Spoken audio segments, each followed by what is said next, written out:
பார்த்ததும் ஏனோ கண்கள் கலங்கியது.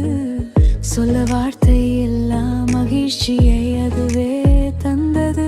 நீ கண்கள் விழித்து பார்த்ததும் புது உலகமே உருவானது. அதில் நீயும் நானும் மட்டுமே இருப்பதை உணர வைத்தது. உனக்காத வலிகளை பல தாங்கி உன்னை பெற்றாள் உன்னம்மா. அத்தனை வலியும் மறந்தே போனது இன்னவள் உன் முகமும் பார்க்க. கொஞ்ச நேரம் சிரிக்கிறாய், மனதை அழகாய் படிக்கிறாய், இதை ரசிக்கும்